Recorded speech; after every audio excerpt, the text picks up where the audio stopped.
Oh, good evening, everyone. Welcome to the Strand, where you will find miles and miles and miles of books.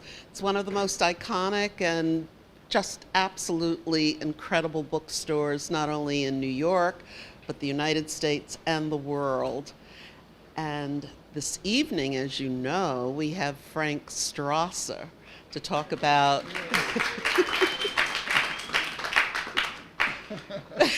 yes. And she's wrapped in plastic. But before we begin, Frank has a really compelling little video. It's a dramatic trailer for a novel. So we'd love you to watch it, and then we will resume. When she woke, she had one question. Why won't they let me look in the mirror? Welcome to the capital of good looks. The scene of a crime. The violent disfigurement of the pop star, Fay Wray. It's a conspiracy. They brought me in to erase evidence of a brutal assault. Fix America's sweetheart's face, they said. Make her injuries go away.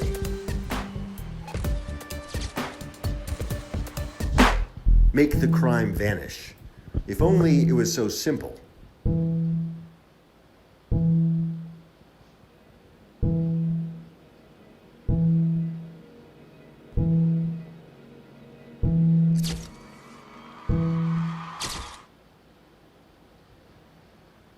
Well, that certainly sets the tone.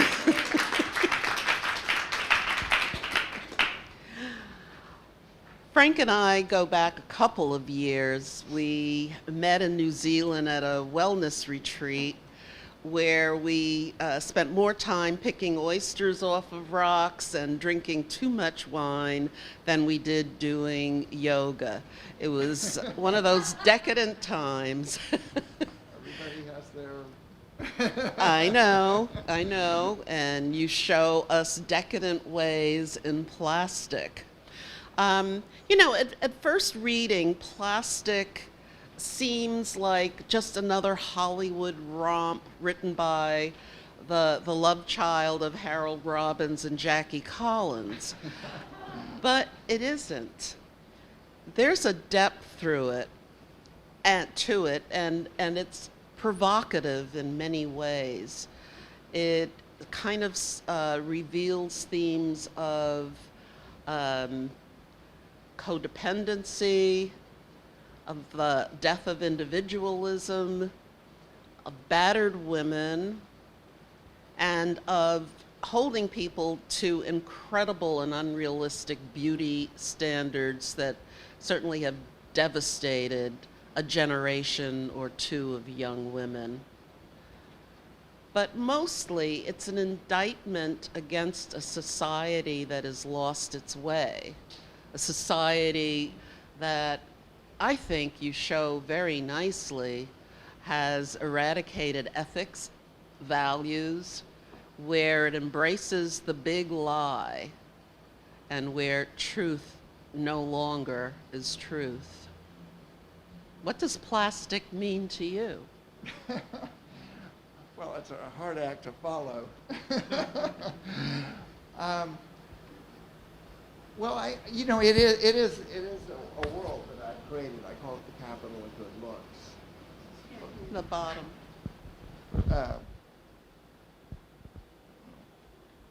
Here. I call it the capital of good looks. I was studying as a writer in an acting class at the Beverly Hills Playhouse, which actually there's an alum in the audience, with this fellow Milton Casellas, who was the late Milton Casellas, who was one of the premier acting coaches in America and a theater director of some renown. And I found myself there with people like Jenna Elfman and Ann Archer and Giovanni Ribisi and the late Doris Roberts. I mean, the beautiful people in a lot of ways, but I also saw the vulnerabilities. The actors, and at the core, and as really a civilian myself at that point, I saw how insecure they were and started reflecting on this place and the judgment. And you could sort of look beyond that at the rest of the world and how Hollywood kind of compels us to behave certain ways that we see on the TV and film. And so I wanted to explore that, and that was a lot of it. Frankly, on another note, and while we're being introspective about my motives, my mom, she was a sculptress, and she was very judgmental of looks and stuff. So I grew up around that, and not in a nasty way, but she was always, as a sculptress, looking at faces and always talking about who had worked on. You've probably met some people like this, but anyway, so I grew up around that, but I wanted to explore that world in plastic. So you made Harry, our protagonist, a sculptor. Yes. And in a way, he diddles with the whole godlike aura that doctors leap into. So you have sculptor as puppet master in much the same way that a cosmetic surgeon is. Well, I was thinking of who would be the mayor of the capital of good looks, and I thought it should be a plastic surgeon, so I put him at the center of the story. And that gave me something. I mean, immediately then I had this idea of plastic, calling it plastic. And I mean, plastic has many meanings, and I think that may be what you're getting at as well. In the book, just before the book starts, I define plastic as from the Greek word plastikos, meaning to shape.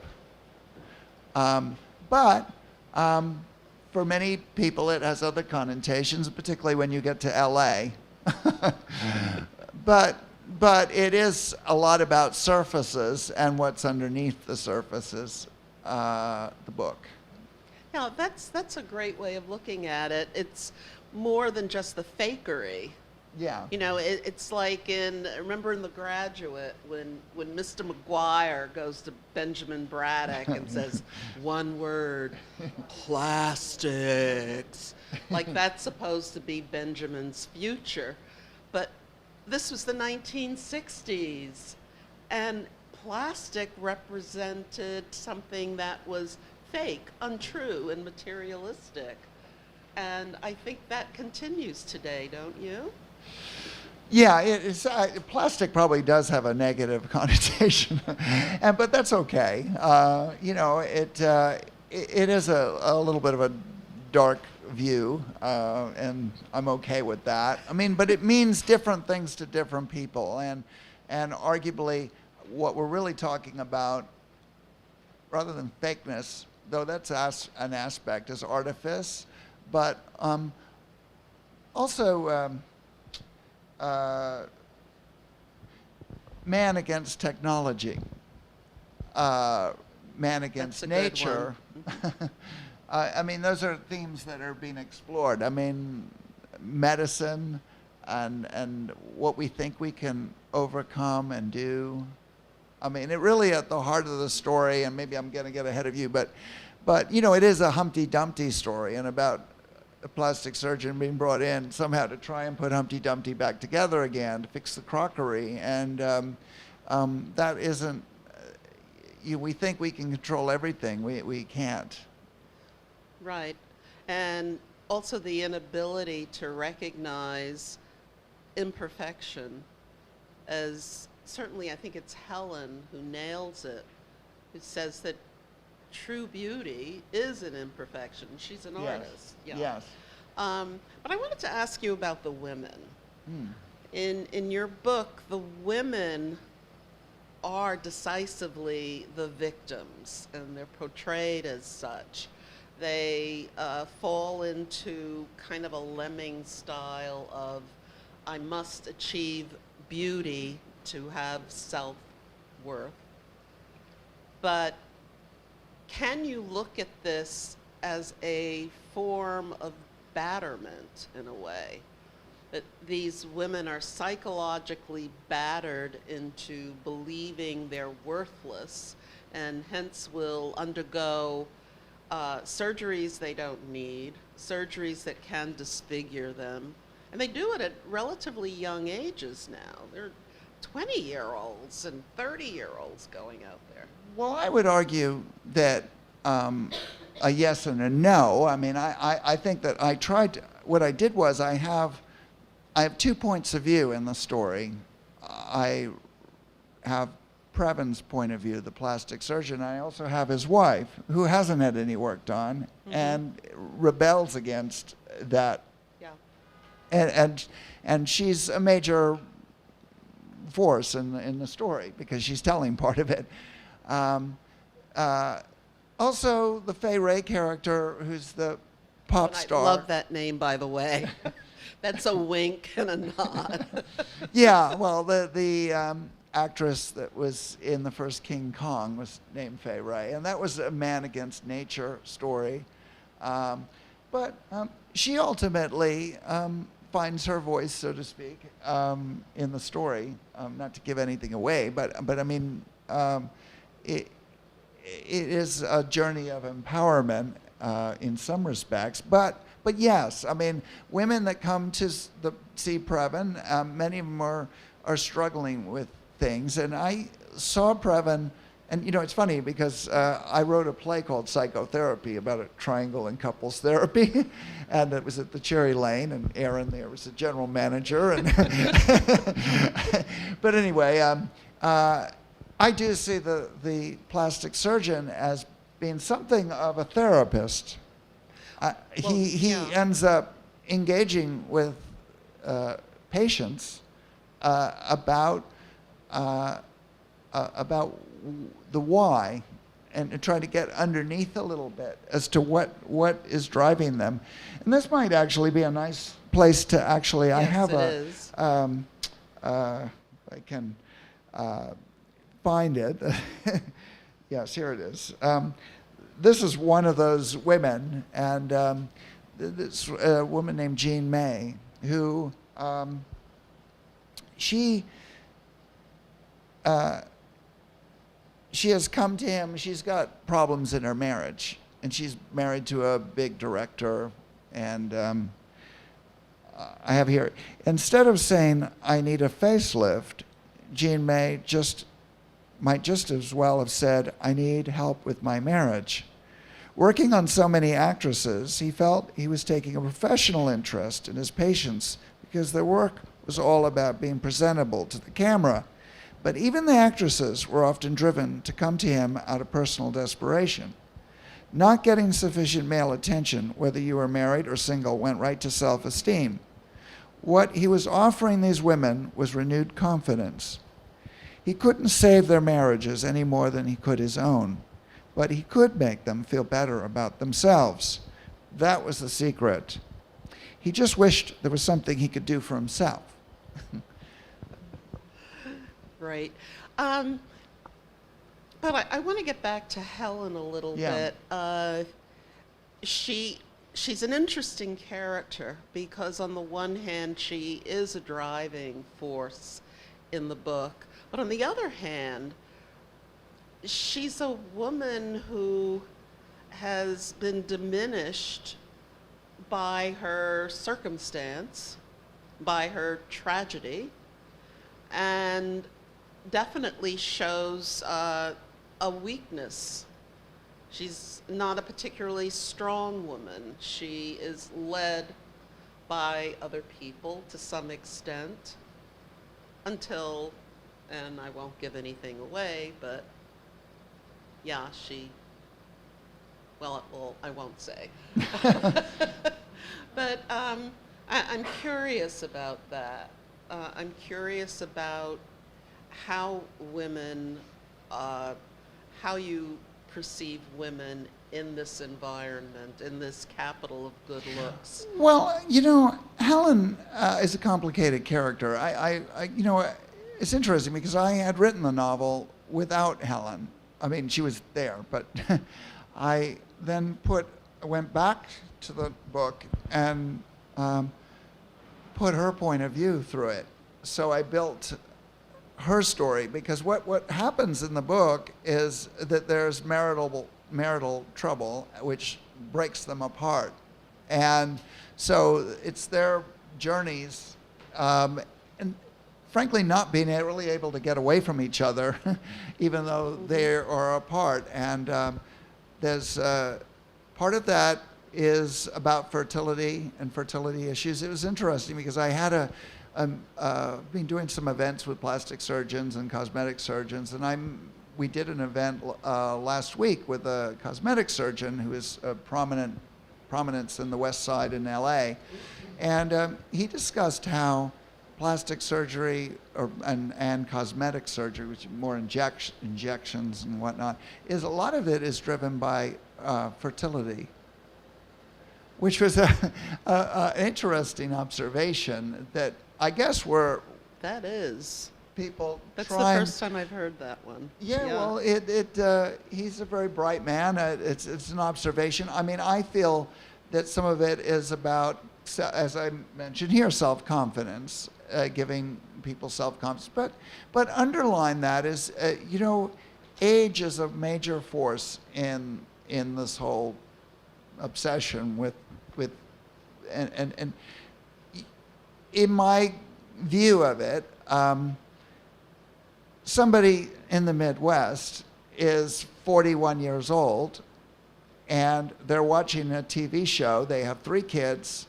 They're holding down a job.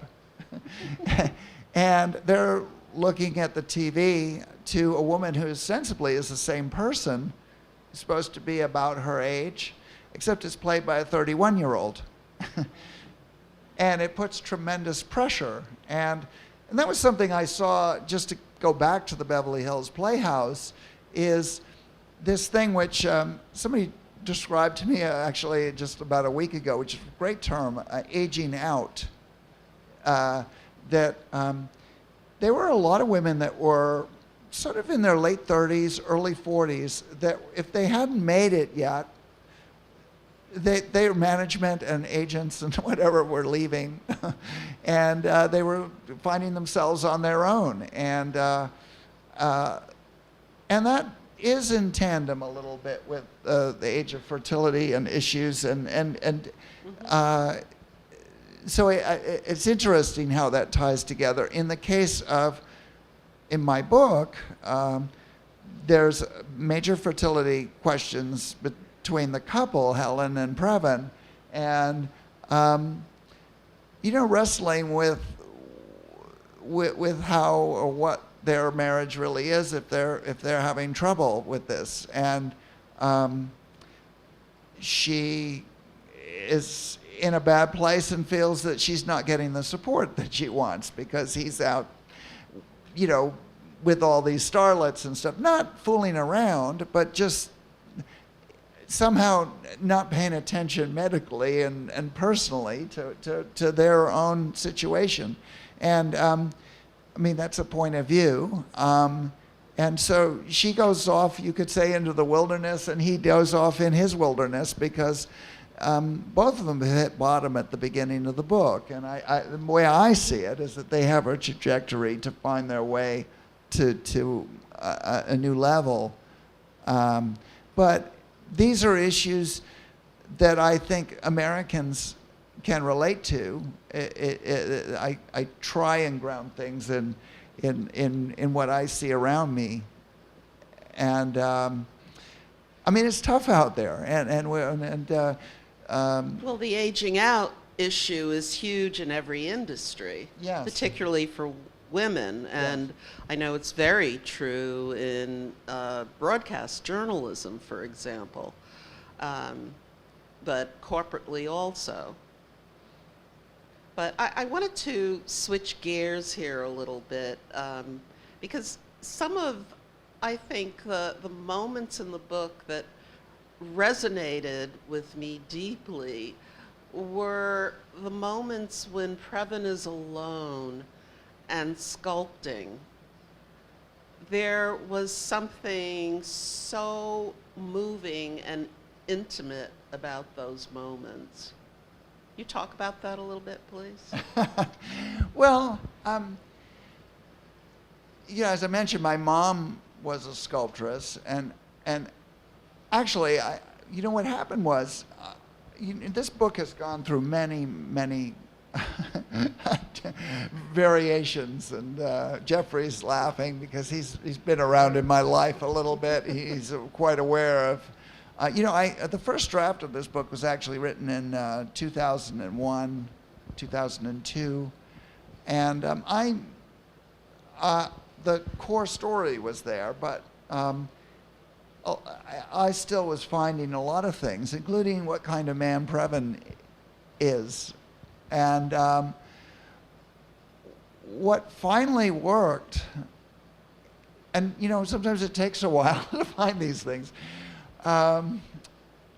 is when I realized that I would make Previn a sculptor and his wife a painter. Because that was something I was quite interested in these subjects, and of course, with my mom being a sculptress, and it was something I immediately understood, and part of it came out of that definition of plastic, realizing, and many plastic surgeons consider themselves artists and work in some form or another. It's a kind of a little bit of a conceit of a plastic surgeon, is that, I'm really an artist. And I thought that was something I could really work with in the story, but it really worked for me, the idea that these were two people that actually saw each other as artists first, rather than, like in many cases with plastic surgeons, women maybe gravitate to them either for their success, and there's nothing wrong with plastic surgeons. They're accomplished individuals and surgeons, but in some cases, the women that are attracted to them also think that they can get free surgery. And interestingly enough, many of them like working on their wives, which is, I think, curious. Well, it's probably also not wise. Well, I made a choice that Previn doesn't work on his wife, and that she's not as conventionally pretty as the women that he's working on. And I felt that you're always looking for contradictions in characters or ways to give them some further dimension, and I thought that was interesting. I like that. I like that she had her own, I wouldn't call them flaws, I would just say she was different. Yeah. And that's another element to it all, that people, women particularly, are giving up their individualism and striving for a sameness. If you look at rhinoplasty, for example, those noses all look the same. And when you start looking at lifts, some of those faces, and truly this is what they look like. Everyone looks like they went out and bought a box of saran wrap and put it around, and hey, I can do it. There we go. Now, I will admit, I wouldn't mind getting those lifted, but I'm not going to do it. I really don't want any surgery. Although I still might, I don't know. But let's get to the whole notion of just the kind of shady, seedy part of this book, of how a professional compromises his profession, his reputation, and the incestuous nature of Hollywood so-called power brokers who, frankly, in your book come across like, some underlings for the mob. And they might be, but all of that aside, the duplicity and the lies and embracing the lie, and it's all okay. Well, I mean, I think that, and maybe it's partially because I've spent a lot of time in business, there's a cost benefit. You start to look very callously at people that work for you as particularly as a starlet or whatever, as a product, and as a brand. A property. Yeah, well, you have to make some hard decisions about how to protect a brand. Maybe if there's one brand that's jeopardizing the greater good of the company or a project. Somebody asked me if I really saw these people as bad people, and I can't say. I mean, obviously they do some bad things, but I do understand some of the logic that drives the behavior. Some of it, the essence of it is to bring somebody in to surgically erase evidence of a crime. That initial idea is it's kind of amusing in a way. Somebody's been injured and thinks, well, we'll get a plastic surgeon, we'll just fix it and it'll be okay. But it's all in a degree. I suppose if it was just a broken lip and a few things, but you bring in this man and he finds himself in the situation where, what to do? You can't fix it. And you're trying to tell these people that it's not so simple, that it's going to take some time, and what to do with this woman, particularly if you're concerned about her maybe spilling the beans or whatever, and you're, she's got her own life, and you have to weigh that, her career, and Hollywood. There are people like this that Anthony Pellicano. Yes.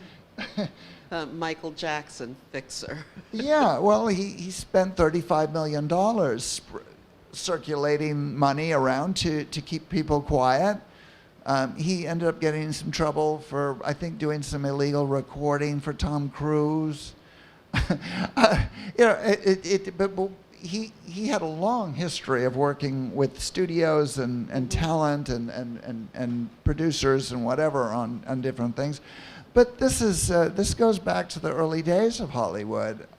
Jean Harlow, her second husband, she was married to this man who was a producer, and Burns, I think, and it was like almost on their second night of marriage, he killed himself and shot himself, and it's fascinating that in the aftermath of that, the studio people sent people over and they cleaned up the site for 11 hours before the police actually came. And, people say, well, that was in the day when you could do those sorts of things. Well, I think... Still done. Yeah, I think that things are done in different ways. And so much is, and that's what my book also explores a lot about, image. And I think the intersection between marketing a projection of image and the concrete, tangible thing of shaping an image with a plastic surgeon and these image makers that are the handlers, the packagers of talent, and how they kind of shape a narrative as well. Shaping a narrative or obscuring the truth. Yeah, well, that goes with it. Yeah. It's all part of, as you say, the capital of good looks and the big lie. Yeah, I think it's a tough place, and there are real casualties, and that's, I guess, when you talk about the women in the book. Women probably have a a harder road than men. I don't think I'm saying anything. Oh, no, You know, I agree with you, particularly in certain industries. Yeah. And definitely the entertainment industry. Very And I mean, we've difficult. seen the whole thing with I mean, one might argue about some of the Me Too thing or whatever, but I mean, it's a tough environment out there, and I mean there's a little bit of that in the story, but it isn't exactly a Me Too type situation per se, but. Not, well, yes and no. But what's interesting about, I guess really what's interesting about the Me Too situation is how we see with Harvey Weinstein and some of that, the attempt to cover and clean up bad behavior. Or ignore it. Yeah, and in an industry that's very happy to work with that. I mean, as long as you can produce, you're golden. I think. I think that at the moment everybody's very pious about all this, but I don't think anything's really changed underneath it all. Well, I think you have more to read, and I think there will be questions. So would you? Well, I'll read one little. Okay. I mean, it's always a temptation to sit here and read, but I prefer to talk about it and let you read. But when there is this nice sequence which ties in tandem with my background as a playwright, and I thought I liked this. They brought Fay to the operating room, and so this is where Previn is reflecting on the situation. The slow up and down rhythm of Fay's chest filling with oxygen was a reminder he was about to operate on a living being. Since his early training, he'd become increasingly removed from that fact. He'd long since forgotten the apprehension he'd felt making his first incision, when he couldn't help but fear he might hurt the patient. Then it had taken 3 strokes to do what should have taken 1. An image he carried with him into surgery was that of the Teatro Anatomico in Bologna, the oldest operating theater in the world. Forget the old globe. The Teatro Anatomico was alive with true drama. Everything seemed to radiate from the dissection table, around which were rows of wooden benches and statuary of the greats, including Hippocrates. As he stood in that gallery, he realized there is always an audience. Surgery is theater. It was an idea that appealed to him. In that moment, as he looked down at Fay's face, the audience didn't seem to be there anymore. He felt very alone. Frank, have you ever wanted cosmetic surgery? No, I haven't really. We may get there at some point. I'm meeting a lot of plastic and cosmetic surgeons, so I'm gonna have quite a Rolodex. Then, hey, Frank's the one to go to for recommendations.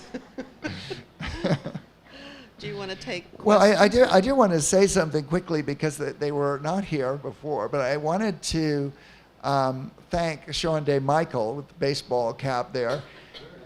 He designed this cover. I had the idea of, and it's in the book, of putting plastic over a face, and but he came up with he made that happen, and he also came up with the idea of putting that reflection there, which is a beautiful. It's become a pretty piece of art. I mean, it may be a little disturbing to some. I mean, my mom used to cover her clay heads with plastic, and that's part of where that idea came from. And I thought that it would be provocative to do this. What's interesting is there's also a woman here, Anastasia, who is both in that trailer there, but she is the face here, and I want to celebrate her bravery because it's funny because Sean, as one does, in this world, you approach an agency, and we were going to do this photo shoot, and he sent me a number of ideas, and I remember my wife and I, we were looking through these faces and saying, well, that one's interesting. And then I called Sean back and I said, well, we picked 3 or 4 of them, and we particularly like this one. And then he called me back like a day later and said, I've got this problem. None of the agencies want to send their models over for this assignment. I guess in explaining that we want to just put a little bit of plastic around their head in my apartment or wherever he was shooting this. But the brave person who, frankly, I would like to think. I've gotten so much. This has gotten so much attention. I celebrate. I think that she made a wise and wonderful choice to be a part of this. And Sean did this trailer, which is quite unusual for a book. And I'd written a rough script, and we argued, as we do, about every aspect of it. But he made it happen and brought this to life. And with Anastasia, which was wonderful bit of serendipity, that she's our house person. I think the cover is great. I really like it. At the same time, though, it does make me uneasy because it speaks to violence against women. And have you gotten any blowback over that? No. Except maybe my wife. She's very uncomfortable with the cover. It's been a subject for some time. Look, beauty is suffocating. It can be. Yep. And it's, you have to, and it was funny, it's going back to the Playhouse, Renee was there. We always talk about pushing things to the edge, finding danger. You want to be dangerous. You want to be edgy. You want to, I tried that in the book. I think the cover is a statement of almost intention. It's that kind of book. It's a dark comedy of sorts. It's funny in a lot of ways. It's also, you can go a little deeper when it's a little bit of humor. And but I also think the cover's beautiful in a way, in a kind of eerie way. Yeah, I like it. When you said it's a piece of art, I like it a lot. Its entire makeup is good. And I'm glad you mentioned the humor. For those of you who haven't read Frank's book, he opens it with this drop-dead quote that you kind of go, oh, I don't do Demi. Oh, yeah, well, Demi, don't call me Demi. the Helen, they're having some issues, as I say, and she says, you left me for Demi Moore. As she throws something at him, and he says, I don't do Demi. I've never done Demi. And it's not that he wouldn't want to, but he's just being accused. She's kind of a grab bag of ideas of the kind of people that are his clients.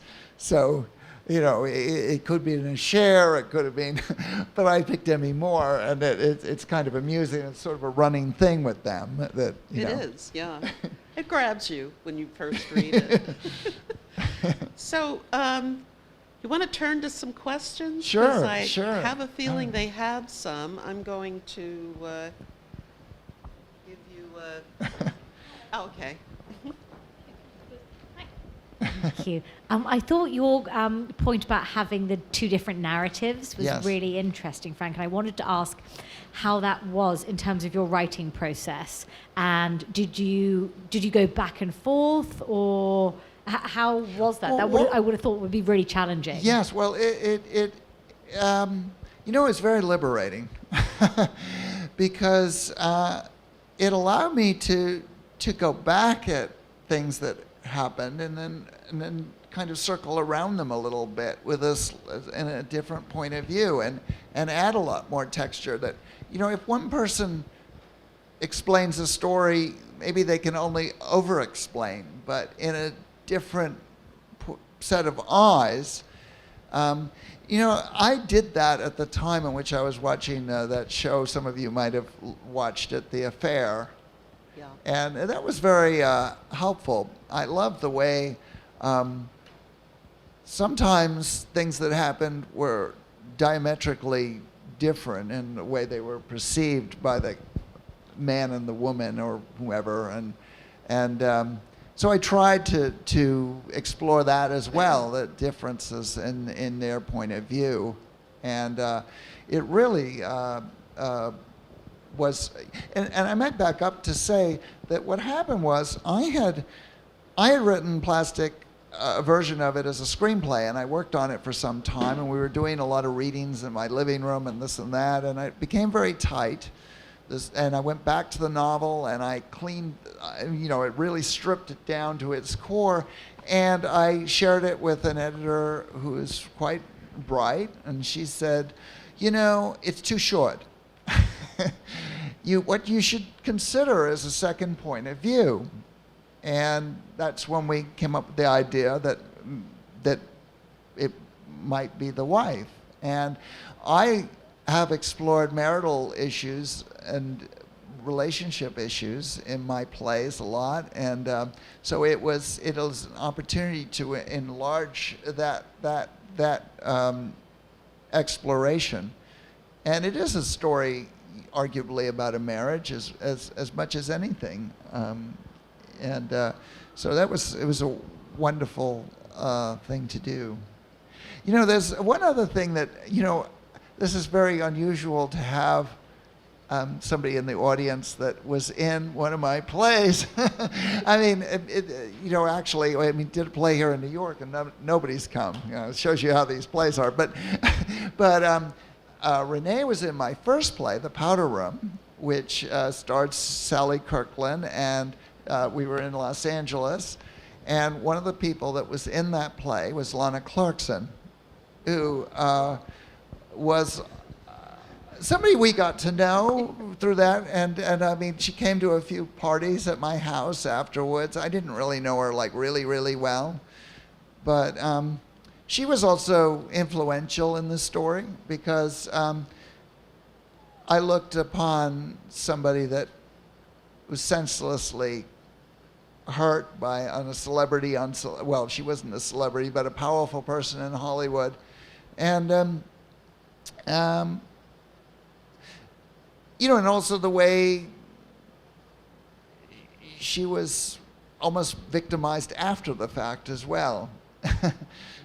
And she was such a delicate person in some ways, and I it was funny because we had this situation in the play where, she was a big woman. She was like 6 foot or something, and there was a woman that was in the cast, because we had 9 people in the cast. She was much smaller than her, and they had some differences, and she was so delicate, Lana, and this other woman was a real pistol, it's funny. It's the last person you would have ever expected to be in a situation like that. My mind. Anyway. I don't. So I'm always curious about the writer's journey and Yes. the research. And I know you mentioned that you spent time with plastic surgeons, but can you talk a bit about your time spent with women who have altered their appearance, like maybe minimally or even drastic plastic surgery. Yeah. And what did you find most illuminating? Because when I think about some of the things that we said in the beginning, yes, it's to look better, but did you also come across issues of control? Control from the standpoint of Controlling aging, controlling just... yeah. Well, one of the things that, there's a lot of forces that are at play here. One of the things that a lot of good plastic surgeon will say is wanting to find the reasons why somebody wants, particularly a surgery. And one of the things about surgery, which you don't think about it probably enough, is that anytime somebody takes a knife or has a knife, you're putting yourself in mortal danger, and so the stakes are pretty high. And I've used this line in the book about women who are dying to be beautiful. There's a risk. Plastic surgeons will ask, are you doing this for yourself, or are you doing this for someone else? If you're doing it to please your partner, then they're really not the right reasons. I think that the forces that we've described are upon us, and I think that there's a real motivating factor, sometimes to wanting to look like other people. There's body dysmorphic disorder, which is that if you spend more than an hour a day on your appearance or thinking about your appearance, that is kind of almost a mental issue. And yet, one might argue that many people out there are probably spending that kind of energy on that, and so that's why I say it's kind of a virus. I have spent a lot of time around women who have had things done. I mean, I wouldn't say that I've interviewed women like very deliberately for the book per se on background or whatever. Listen, thank you. I'm here to sign books, and I appreciate everyone who's come.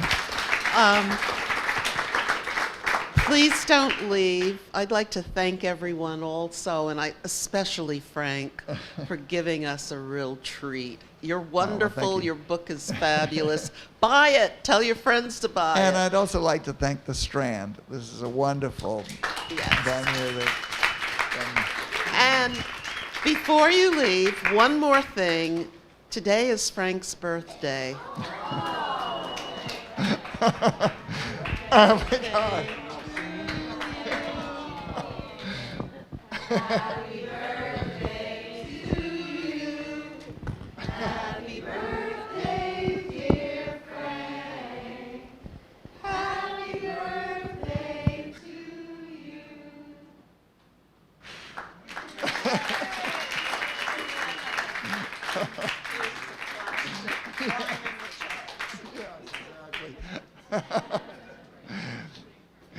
I didn't expect that. Always expect the unexpected, Yes. Strand. So we're going to switch over to the signing. If people have books they want to get signed, they can line up in this line, in this aisle here. If you have not purchased a book yet, we are selling them over at the register. Past that, thank you so much for coming, and have a great night.